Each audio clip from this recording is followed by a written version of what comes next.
Hello, everyone. Welcome to yet another episode of the Beazy podcast, where we talk about the behind the scenes of the creative industry. Today, we have as a guest Nadia Kosh. She's a very renowned makeup artist, worked with big brands both in Colombia and in Germany. And yes, welcome, Nadia. I will let you introduce yourself to the audience. Wow. Thank you for having me first. Yes, I've been working as a makeup artist for 16, 17 years now. That's a long time. And I come from Colombia. Back in Colombia, I was working for Rolling Stones, Playboy. I used to do Squire, big publications, mostly fashion. That's my area of expertise. I worked for H&M, I worked for Zara, like big brands, yes. And then I moved to Berlin about 2 years ago. Okay, nice. One thing that I wanted to ask you is that when I was doing a bit of research about yourself, I saw that you were, before a makeup artist, you were also a professional dancer. And and I was like, oh, that's actually interesting. So can you tell us about the journey in the whole creative industry? Because you started as I don't know if it was a visual artist, dancer, and then you moved to makeup artist. How did this happen? Okay, so I basically had a family who was a big fan of the arts. I started dancing when I was 4 years old. Since I was a baby, essentially, I was shown around dance studios, and then I danced for the majority of my childhood until I was about 18, 20. I stopped dancing. Then, about the same time, because my family is an overachiever, I studied some music, and then I started to paint and draw. And about when I graduated high school when I was 13, which is very unusual, but that gave me time. And when I was 15, then I suddenly traveled to Argentina, which is where I learned to be a makeup artist. Like that was a profession you existed. And then I did the switch. Like a year later, I started switching full time into makeup artistry. But yeah, my family, it's all their fault. Yeah, nice.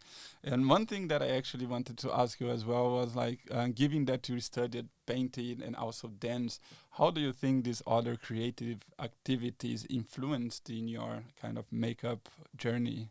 Well, the thing about it is, as a dancer, you sort of create a character on stage, and you create this character with an emotional connection. And so when I started doing makeup, basically what was happening is I was creating characters. I was trying to create or recreate emotions, sort of. And so my thing began more like a storytelling thing with makeup. It is not just that makeup looks pretty, it's just that makeup needs to communicate something. We're talking about faces, we're talking about identities. And in fashion, that works really well because that's what you're meant to do. You're meant to embody the women of the collection, you're meant to embody someone's values or someone's story. So that is a little bit of the mixture. What happened with the part of me that was a painter is that it's more than just pretty makeup. I'm very interested in the textures, I'm very interested in the colors. I like to play a little bit with the morphology of the faces, and so it's not just one single language. I like to mix it up a little bit, and definitely it's a big influence, I have to say. Okay, that's actually that's very very interested. Um, and and I see that you, as you were saying, when you have a makeup done, you kind of are creating a character. And I was looking in your portfolio, and you did a few different like industries. Let's put it this way, more like in the sports with I don't know, Adidas or something. Yeah. And then you have also done makeup for fashion editorial, more commercial.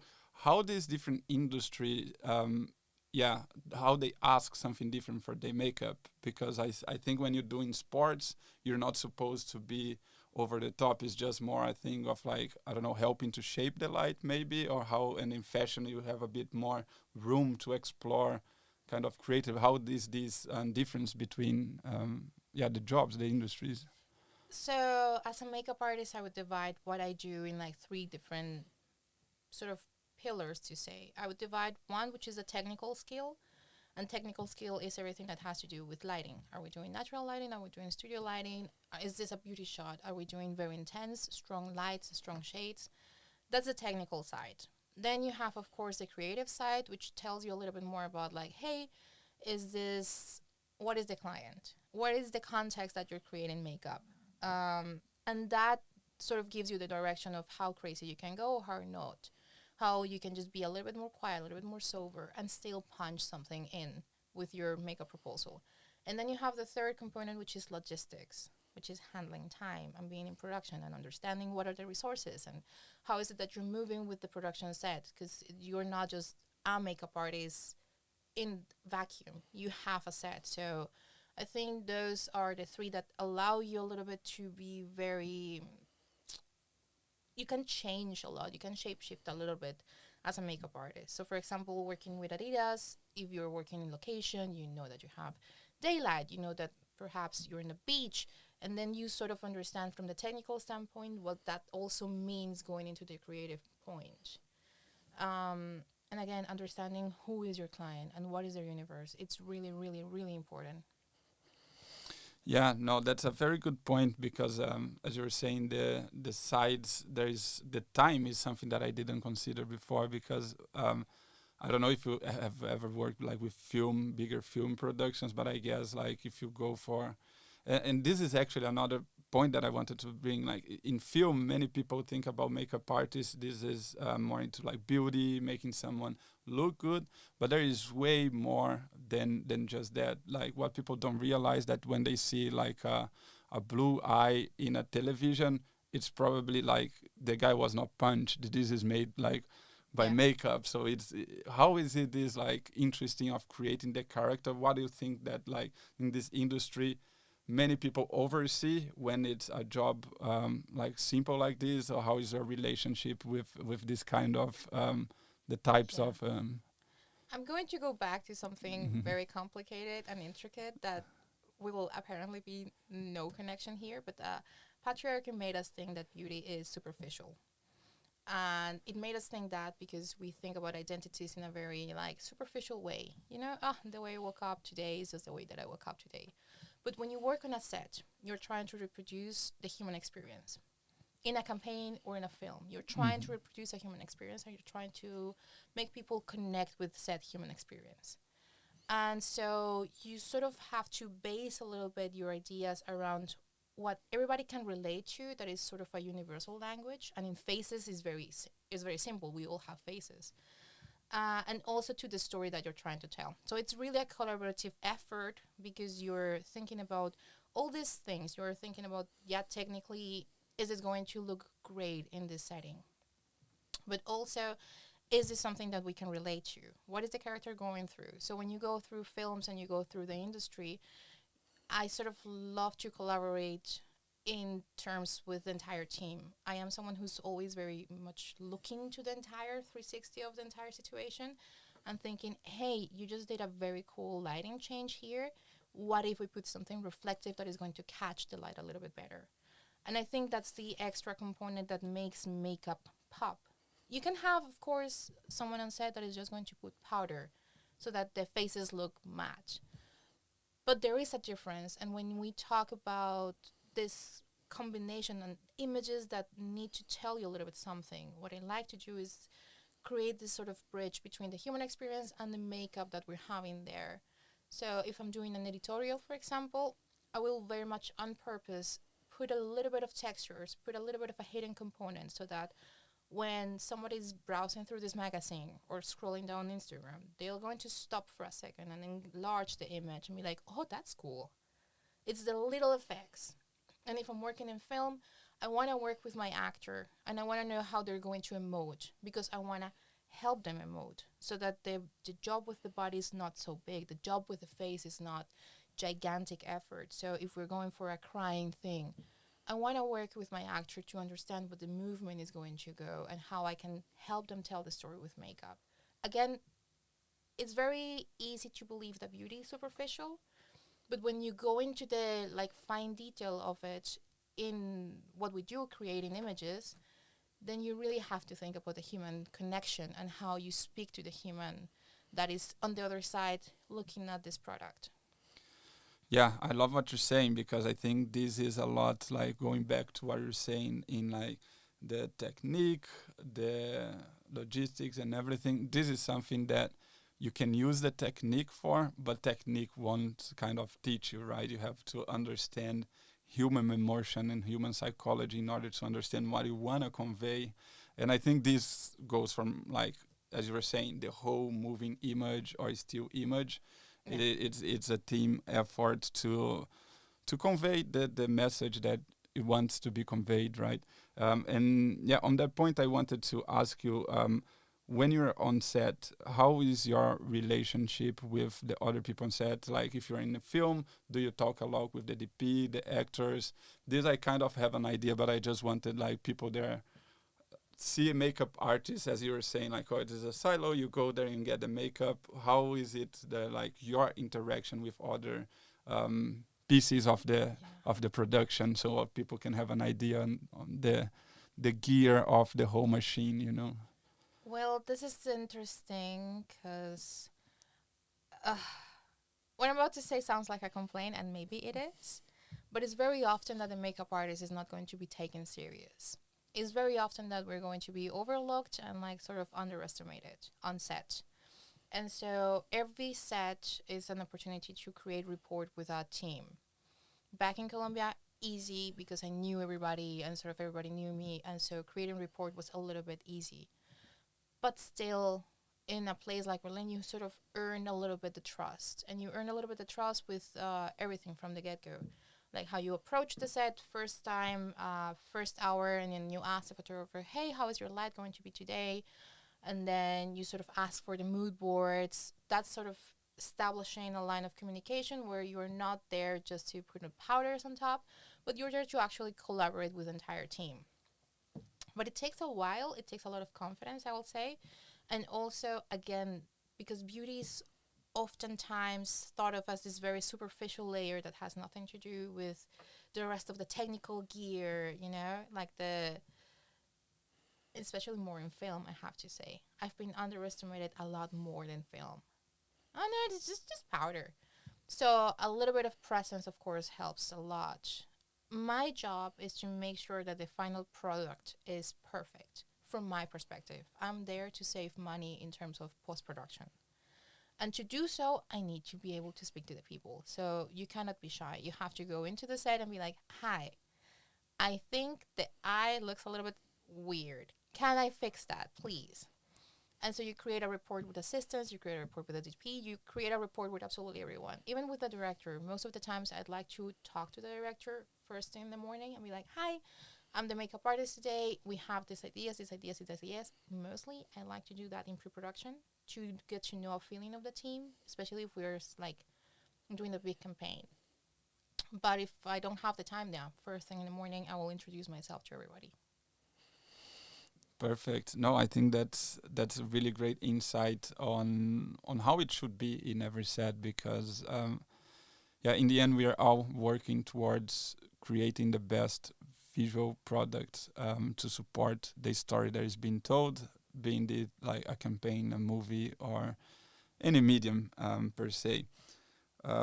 Yeah, I wanted to ask you a little bit more about your journey, because you said you started doing makeup artistry back in when you were like 15, Yeah. 16, and now you work with these big brands and big productions. How was the path to get there? Like, how I'm just asking this because many people might have an idea, oh, I want to be a makeup artist, but they don't really know, like, what are the steps that I need to take, or like this. So if you could share a bit of your journey to It's a weird inspire. journey. Yeah. It's been a weird journey. I think the journeys are very personal to every single one of us Mm. because they are reflective of our experience and how confident we feel. I started doing makeup because at the time, it was an easy way of making money. It was not a lot, but it was a lot better than being a waitress.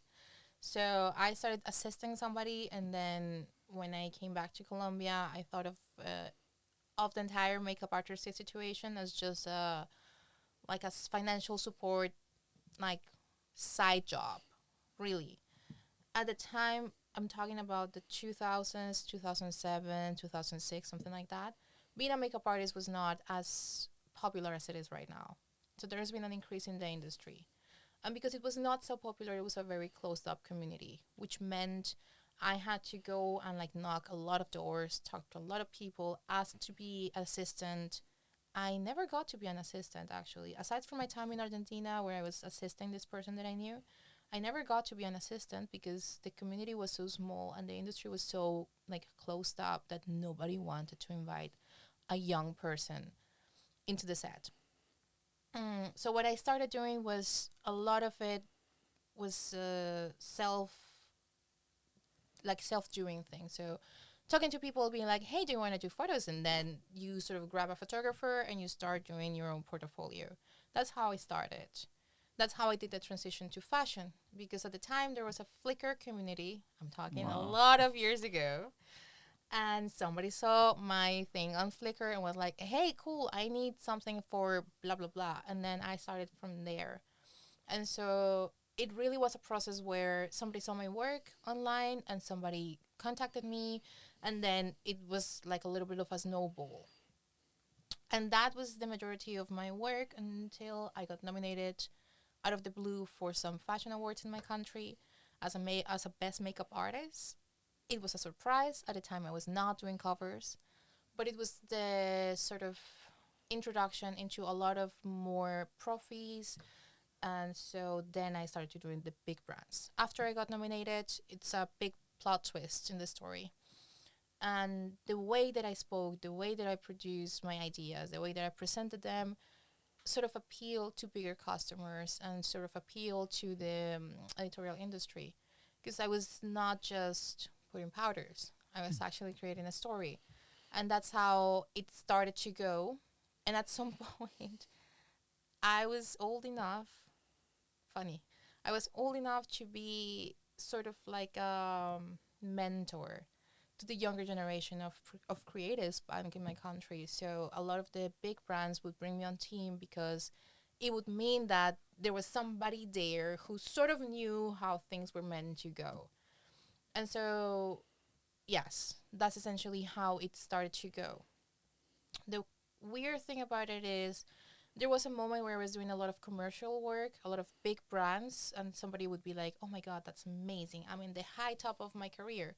And I started to have anxiety of being of like a plateau, of not going forward. And that's when I sort of decided I needed to have a stop. I wanted to do a master's in fine arts. COVID happened, and then I moved to Germany.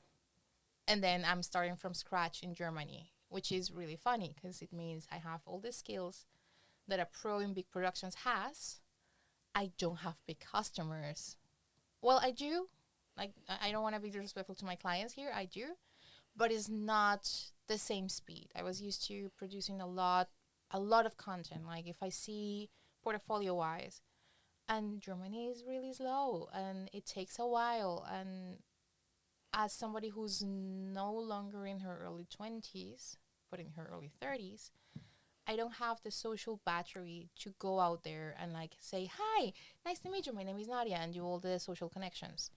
So instead of that, you sort of have to think more clearly about what it is that you do. So right now, my main focus is I won't do projects that are not paid unless I have complete creative direction over what it is that I'm doing and I'm sort of guaranteed a couple of things. Like I'm going to have photos for my portfolio.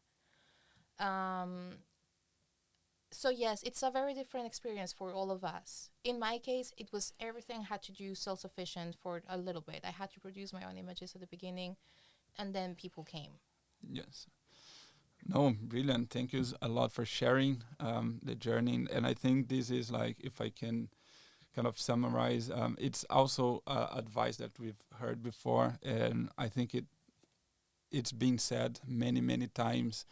But you create the work you want to be known for, and with that, clients that are looking for that specific work, it will ended up in the end approaching you because you're showing that like your passion and your creativity in the project, even though like what people call spec products, passion products, Mm-hmm.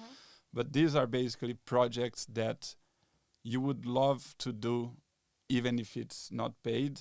But if somebody pays you, it's that lucky spot, right, where you're getting paid to do what you actually love. And I think that can show a And lot. I was lucky enough. I was Mhm. lucky enough that my former market loved somebody who could do it all, like I was able to do it. From like very simple, clean beauty to like really editorial heavy looks. I was very lucky because that caught the eye of many clients. It was like, oh, that's creative, that's cool, that's something different. Berlin as a space is a lot more about creativity. And in that regard, then when you hone your commercial skills, you can make money, yes. But are you having fun while making money? Sometimes no. Sometimes it's not going to happen. And so, as a rule of thumb, for Berlin specifically, this was invented in my case. I don't do projects that are not paid. I love look. I'm a lefty in many things politically speaking. I do remember that I live in a capitalist world, and so if I'm not getting paid, I'm not in the mood for collaboration anymore. Also because collaboration is beautiful when it's actual collaboration. Yes.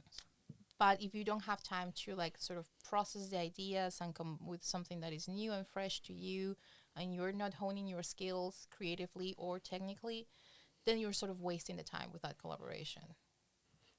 Yes, no, I totally agree. Yeah, this I was meaning more like in the beginning of your career, or if you want to change paths on your career. I think this is a could be something, but yeah, you shouldn't do just because it's a cool project. If it's something that you already have the skills and Yeah, you already have the know-how on how to do it, you should be charging because this is your skill and this is your service. yeah, You don't go to a restaurant and it's like, oh, I really like a restaurant. Can you give me food for free? Like that doesn't happen. You yeah, know, it's in the creative industry. Many people disregard this as a service, and they think it's a kind of a hobby because many people have it as a hobby. So I think this is also the differentiation between like, look, I do this professionally. This is my job. Like, if you are a good friend, maybe I can do something, but it's a hard no if there is not giving me more creative freedom to express something that I want and then I think it's new that I didn't have in my portfolio before. yeah. Like in these cases, I think it's okay. But if you're doing more of the same, that you already have the skills and you already have in the portfolio, you shouldn't be doing it for free because otherwise you're just like devaluating your own kind of skills, right? Yes, yes, and yeah, Mhm. for sure. Yeah. Another thing that I wanted to ask is a bit on this topic is especially when you go to these more bigger productions where you have like as you're like saying you're one piece of the set, how much creative freedom you are giving to execute on kind of your vision aligned with the product, or it's more like I want this and you just go and deliver what the client has. How is this like the amount of creative freedom that you get on the projects? It really changes a lot from project to project, mostly because when you're working in fashion, you're working hand by hand with the stylist. And the stylist is going to have the creative control over the shoot. So when you have a client, for example, that is a designer, the stylist is going to have the ultimate goal for the shoot. In my case, I like to create the creative report very early on. So when I'm approached for a project, I will ask like, "Hey, do you have a brief? Do you have a mood board?" And then I'll be explaining to my client, "Cool, let me take a look. I can propose something. Let me send you back mood boards." This is how I immediately tell my client, I am not doing just what is there. I am bringing something because this is my skill. This is what you're paying me for. And usually when the report happens that you're talking to a stylist and the stylist sends you the mood board and you said like, oh, cool, let me do like a counter proposal. I'll send you some mood boards later. They're always really happy and they are immediately taking it back and being like, oh, cool. So this is a collab. This is a conversation we're having over what is the beauty look for the photo shoot or the campaign. It really starts with pre-production. If you don't have the time, because a lot of times you don't have the time, then you do it on the set as well. You come up with a few references prepared and you talk before you touch the model. You talk about references. But that's sort of how you create the report with a big team. With a big team, it's also important to understand that a lot of the things that you're being hired for need to go through approvals. So you need to pay attention to how you're presenting your mood boards. They have to convey the final effect. A lot of makeup artists make the mistake of like, oh yeah, cool liner, and they send a photo of a full makeup, a full face, and they just wanted to convey the liner. Well, the client does not know that you just want the liner, and so it's looking at the entire face. And that's how you lose sort of the credibility that you can have with your client.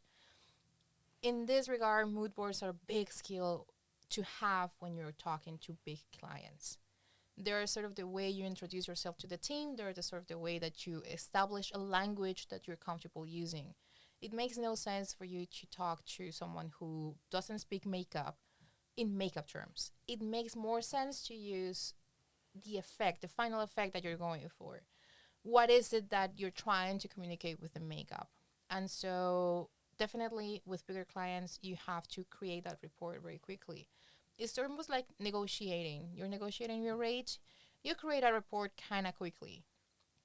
With creative endeavors, you create that report. And when you really look at the mood boards, then you can counter proposal something that is within that creative space. This I can relate as well on the technical side that we were talking about, like not speaking makeup language to non-makeup artists. I think as a also as a cinematographer, sometimes you can think in your head, you're like, oh, I can make the aperture a bit this, or I can use this technique. And half of the words you're saying, probably the director, if he hasn't been a DP before, might not even understand. A great example is like Annie Leibovitz. She like I heard she talking one time about her creative process, and she said like, "Oh, I have an assistant that takes care about the camera settings and everything. What I want in a portrait, I was like, I want the light to be softer here. I want this mood to be here, and I have the technical people that take care about the technical side because I am here, I'm a photographer, but I don't care about the camera. I care about the photograph that is being taken, and I focus on the art of the photography, not the technicalities." And what you're saying was funny because many people they are just inclined, as you say, like start talking technical language because this is how you do it, but forget a bit of like, okay, I just should explain why I want to do and what I want to achieve, and then how I actually do it. They won't really care like the technicalities behind it, and goes a bit about the lighting. It's like, oh, we can put 30 more watts of light here. It's like the director Yeah. doesn't care about it. It's like Yeah, not really. You have to gauge a little bit who you're talking to and how much background they have into what you're saying or not. There are moments where you have to bring forward this creative person that can speak creative, because I think that's a language. And there are moments where you have to bring the technician forward and can speak technician. Uh, you have to gauge a little bit who you're talking to. But clients, for the most part, they just care about the effect. They just care about, okay, at the end it's going to look very pretty. Maybe I'm oversimplifying, but yeah. mhm. Well, now that you touched about the client, one other question I had for you is they're saying like some jobs you get more creative freedom, less creative freedom. Do you have first a dream client that you would like, oh, this I really want to get involved, collaborate with a client specifically? You have a dream client, and if you have a dream kind of, let's put it like a dream production, a dream project, like how would the team, how your interaction with the team, what would be your dream project? Not as in like this specific product, Mhm. but like, oh, I would love to have be involved from the beginning. I sit down with these and these and these creatives together in pre-production. We bounce these ideas. So like more about the setting and the environment, um, in the client, because I think one thing is the production and another thing is the client. So yeah, if you have any dream client and dream kind of settings that we would love to work at. I mean, I've been very lucky that I've had dream clients come to life. Um, if if you talk to the creative in me, the dream client is to work with another creative that understands that we are all of us there, we're collaborating, we're on the same level, and that we really are nerds about it. You want to work with someone who's passionate, and in fashion, for example, the nerds, you can pick them up with a like a 5 second introduction to models. If somebody can speak to you about like certain runways, you know that you're in good company and you're going to enjoy the ride. So of course, somebody who speaks your same language, dream team. Like a dream team is when you can actually make inside jokes and references within the 30 minutes of meeting each other on set. Because it's usually how it goes a little bit. Fashion is really fast paced. You have to create a report really fast. So, dream client, dream environment would be something like this: nerds that are passionate about it, that are good people, that do not forget their manners. Amazing. That's dreamy like. Dream client or dream project would be maybe to work with a brand that is very creative. There is this brand that is British, which is um, it's great images. They create great images. It's called Ilimasca, and it's dreamy because you have to do a lot of technical work for when you work for brands. You have to do a lot of technical work as a makeup artist, but you also have to be creative and fresh enough so that it does not look like you're following somebody else's trend. And so, dream project would be to work for a beauty brand in terms of like creating campaigns and ads. Actually, when there's this makeup artist, this is just for the makeup artist that is looking at this, Alex Box at Ilimasca, the photos were so beautiful. Like, that's how you do a beauty campaign. That's sort of my dream job if I had to. But dream team, nerds that are good people. Because a lot of people forget their manners, man. Yeah, no, I can believe that. Yeah, I think one thing that many directors, DPs say, especially in the film industry, that is like larger projects, you can be like a year together, and they say like this becomes your family. So if you have a very annoying brother or have annoying uncle, like in terms of production, it's like you're gonna have to deal with them for the foreseeable future. Some campaigns could also last weeks, you know, so you're weeks day in day out working with the same people. So if this family is not enjoyable, you're probably gonna have a miserable couple of days or weeks, sometimes months in the film industry ahead, right? So it's very important that the team gets along, I guess. Yes, but also in fashion, mostly you change teams kind of fast. Like you're today working with this team, tomorrow you're working on another team. And the big difference that good manners make is like you make people feel welcome, comfortable, and then you want to work with them again. Maybe they were not a great makeup artist, but they're a lot of fun. So maybe you want to work with them again. And sometimes we forget the human connection of it all in especially in studios. It is high pressure. Yes. It means money. Yes. Can we be nice about it? Maybe yes. And then everybody enjoys the day of production. I think that's a strong point about the dream client. Perfect. Thank you very much.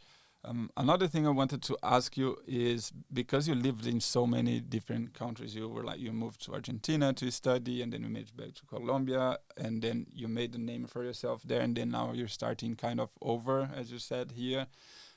Does the industry itself change a lot from geography? Basically, like the clients you would have in Colombia, they might have very different requirements, and even the production itself might happen in a very different way, right? How is this difference between countries and experiences that you have? Yeah, so in dance world, you sort of say that ballet is your universal language. If you speak ballet, you speak everything. Production is very much a universal language in terms of if you know your basics of production, it's going to go well. If you know the basics, like photographer, assistant photographer, then you know a little bit what is going to happen in set. It's not going to be that complicated. What it is complicated is the report and what it is that is expected of you. In Colombia, and also the beauty idea, like the idea of beauty, what it is beautiful changes from like region to region, which is extremely funny because right now trends in fashion are moving towards this Latina idea of the 90s that is priceless. I love it because it was thought of as so cheap before. But going back to the beauty idea, Again, production is is a universal language. You get by as long as you understand and you hone your skills. It's not going to change that much. Clients do change. Temperament of clients do change. Report on set changes a little bit. So, for example, a big difference between Colombia and Germany is Colombia is going to take forever to pay you. A client is going to take I don't know 150 days. Has happened. Germany is going to be a week, and it's going to be on time. It's great. I love it. Um, but you sort of have to chase a little bit your clients in terms of the creative report. It's not as easy. It's not as easy. And then when you are on set, sometimes you sort of see the way we perceive time on set, and then you sort of realize we're really not being productive. Like this could have been done in 30 seconds. It's the version of production that is like this could have been an email. This could have been done in 15 minutes. I don't know why we're making it so complicated. Please let's do it easy. That is a big difference. It is also a big difference the expectations. So one of the things that I did when I moved to Germany after a while was that I wanted to learn the language a little bit to like improve my skills in German and to sort of know the final consumer and what they think.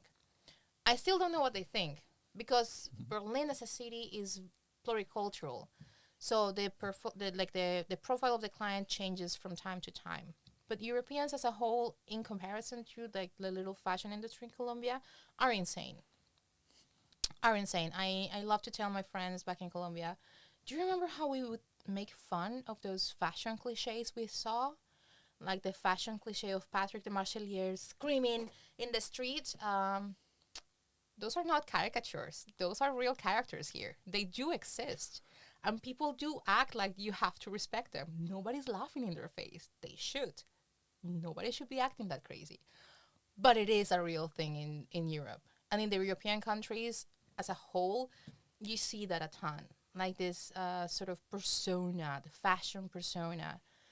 When you, in reality, like look at it, maybe in New York or in this case, Bogota, we're all exhausted. We all need coffee. Nobody looks that cool, and it's not glamorous. And we don't have that big personality. We laugh a lot on set. It's meant to be fun, but we don't have that crazy fashion persona. I've seen that here plenty of times. Yeah, that makes me think about Emily in Paris. That is about around this like fashion thing, and they explore a bit like it's a comedy, so they explore a bit this like glamorous, don't touch me, I'm superior kind of vibe that sometimes can happen. Yeah, they make fun with like designers that are like untouchable, and it's funny because yeah, I can definitely see that it could be a very big difference, just because of culture as well. I can see like what you talk about the difference in culture as well because me coming from Brazil as well.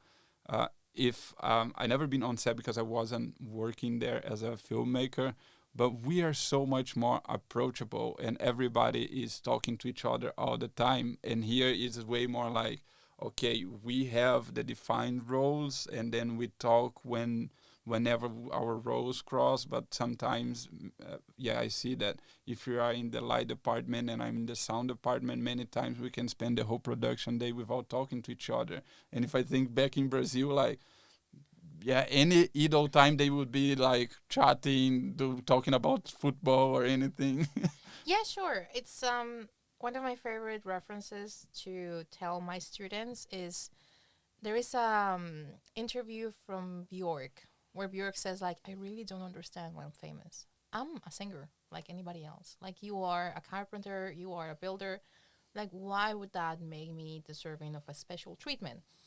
And in fashion it's really funny. It's just I really think so. It's just the caricature come to life and you just don't understand why this is happening. Nice. You're talking about students, and that's one thing that I wanted to touch because we talked a lot about your work on set, your work as a makeup artist, but I saw you also host like master classes, and you also have a project the Kosh Creative Labs. I don't know if you teach there. Can you talk more about these projects you have outside of like being a makeup artist on set and so? Yeah, so Kush Creative Labs was sort of my love letter to the industry. A little bit after being so many years in it, I realized that education is failing us because education and the entire system is based around these traditional ideas. So when you really realize even the formats, like 2 hours, who can concentrate 2 hours? If you're talking to a creative, those 2 hours, maybe 20 minutes, the creative paid attention. And you sort of have this idea that education has somebody who teaches, somebody who learns, and it's a very like horizontal power dynamic. So I created Kosh Creative Labs as like a sort of a love letter of those skills that you sort of need when you're a creative that you don't get. So because I love to divide shit, Kosh Creative Labs was divided into finances, more like this business side of things, like how do you become a brand, what is that you do as a brand, how is it that you pass invoices, something as simple as invoices, how you deal with taxes. Then another one which is more to create, do you do atelier job? Like, do you do workshops with yourself? Do you play with your products? Do you play with your cameras? Do you play with lights? That's also very interesting. That's how we keep growing and like coming up with new languages or new experiences of language as creatives. And then, of course, you have the technical side. I became a teacher. I am actually from college. My degree is as a teacher because I thought the newer generations deserve to not have it as hard as I had it. It is really hard to break through. At the same time, and this is a very unrelated topic, how ethical is to teach something that is overflowing and that the offer is so big that the prices are going down. It's something I've been lately asking myself, like, is this ethical? I'm getting paid for teaching, but will they have work opportunities in the future? I don't know anymore. But I started teaching, and teaching sort of, it's a self, I don't know how to explain it, but you have the feedback from teaching is that you also grow as a creative. You finally realize what it is that you do methodology wise with your work and how it is that you achieve a certain result. And so you have this entire moment of like introspection, and then you have to talk to your students and troubleshoot their own creative crisis. And it's very fulfilling in this regard. You sort of feed yourself from that space that happens when you are in a classroom. Sadly, since I moved to Berlin, I've stopped KCL as a project. I'm going to pick it up soon. The thing about it is, I know the collaborative space and the education aspects of Colombia is different from Germany. So in Germany, you have actual access to college education that is free. That is not the case in Colombia. Creative education in Colombia is very expensive. And in that regard, KCL was not made to be like a place for like a business, as a business was meant to give like large profits. It was mostly to create community. And I believe that that space in Berlin is sort of taken. We have community. The thing about this sense of community in Berlin is that it's very fractured and divided. Just like what you were saying with like light and sound, and it's very divided. It's very fractured. You don't get to have like an entire conversation as a creative with a huge amount of people. And most of the times when you go to these spaces, you go to network. You really are not like nerding about the latest thing you did. So we'll see. I think maybe KCL will come back this year. We'll see about it. Perfect. Yeah, I wish you all the luck with that. And this is something that we also try to tackle with like our busy meets and everything is trying to bring together creatives just to have fun and be creative, without any intention. It's just like sharing a passion that you have.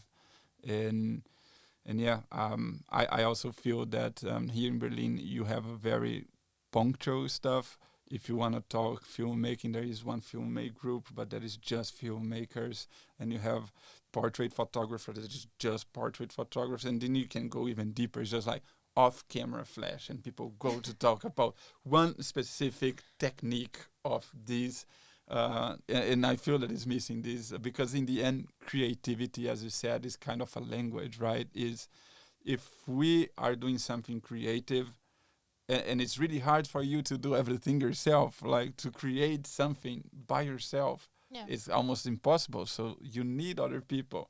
We really believe that, like, as much as you put these people together, you create an environment where creativity can be endorsed and can be shared, and this just makes everybody more creative.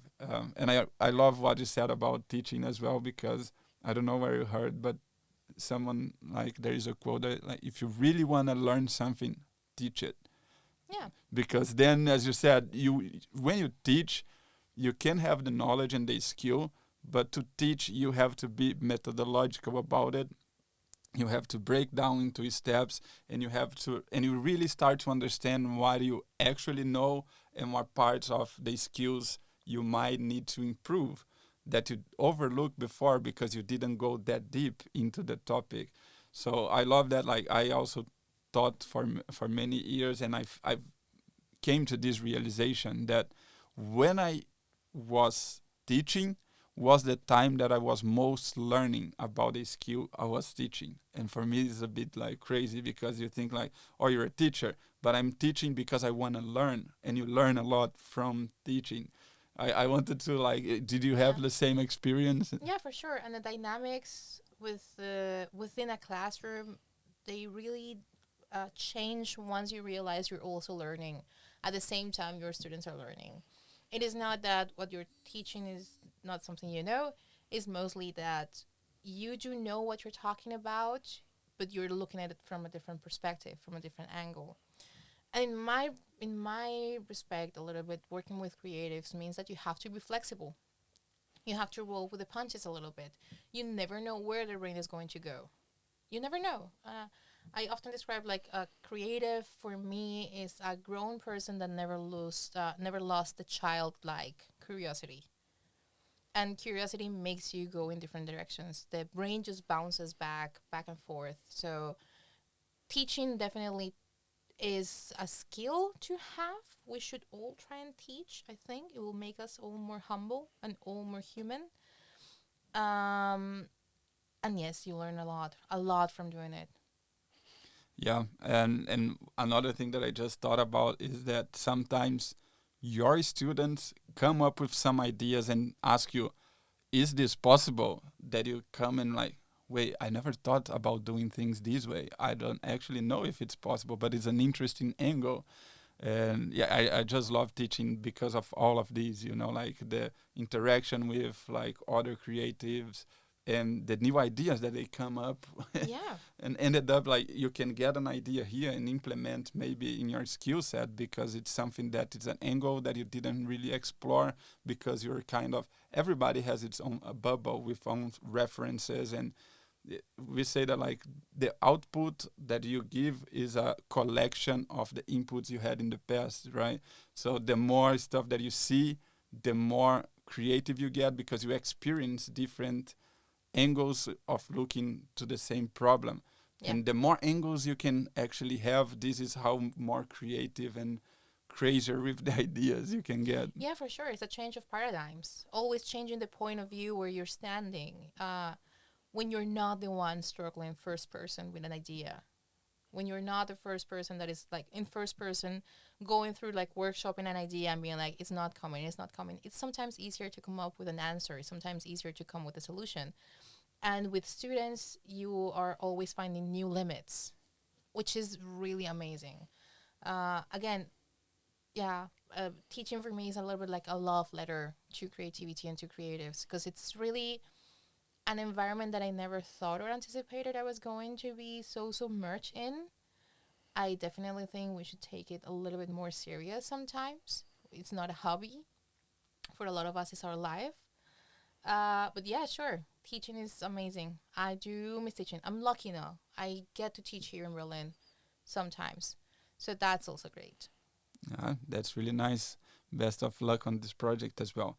Well, I think we're coming to an end, unfortunately. It's been very nice talking to you. And one last thing I would like to ask you if there you if you have any advice for young wannabe makeup artists or makeup artists that are just starting out, like any words of either advice or motivation to these people that are trying to get into makeup or make a career with makeup artists, either it's a hobby or. I would say my first recommendation would be to shout out Instagram and TikTok. Just turn it off for a little bit. Just turn it off and instead just open your case, start playing with makeup, start finding what it is that you think is really beautiful. Those ideas that really excite you. You can do it on yourself, you can do it on your mom, you can do it on your aunt, you can do it on your dog. Not with a dog, maybe. But do it to the point where it becomes muscle memory to like have the skill to reach the textures, the colors in your kit, whatever it is that you have. You don't have to have a great amount of products, but just shut off Instagram, shut off TikTok for a little bit. Stop the outside influences. Work a little bit with your material. For sure, that's going to be a lot of fun. Hone your skill without being afraid of having your own language. A lot of the times what I see with students is that they get super obsessive about being technically perfect, that they forget to have fun. This is meant to be fun. Makeup is a language that you take off with a wipey. Have fun. Enjoy it. Play with it. And then be productive.